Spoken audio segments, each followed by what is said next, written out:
C'est l'heure du bilan. Que ce soit à la nouvelle année ou le 25 mars, il y a des moments pour prendre du recul. Mais ce n'est pas simple. Les résolutions échouent fréquemment. D'un coup, on se décide qu'on va courir tous les jours, devenir champion de corde à sauter ou devenir quelqu'un d'autre. Mais la démarche est pipée.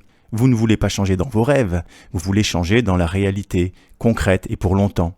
C'est pourquoi je vais vous donner une méthode en 3 étapes pour vous aider à avancer vers ce qui est important pour vous, pour faire une vraie différence dans votre vie.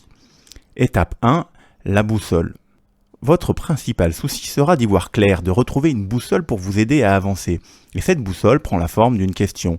Qu'est-ce qui est important dans votre vie et vers lequel vous voudriez avancer ? Ça paraît bête, mais ce n'est pas si facile à déterminer. Souvent, nous agissons pour éviter les déconvenus, éviter de ressentir la gêne, la frustration, éviter d'être jaloux ou vulnérable. Éviter.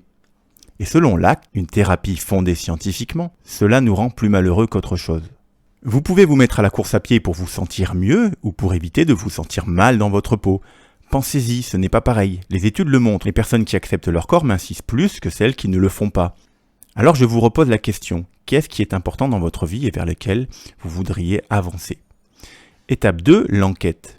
À cette étape, posez-vous des questions.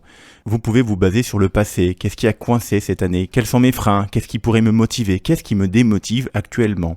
Vous pouvez compléter avec de nombreuses questions. Comment ça marche ? Qu'est-ce qui provoque tel résultat ? C'est tout à la fois un bilan et une enquête. Une fois que c'est fait, on va passer à la 3e étape.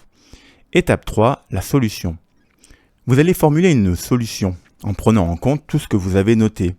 Si votre frein c'est le manque de motivation, une solution peut être la méthode des petits pas, ou autrement appelée l'approche Kaizen.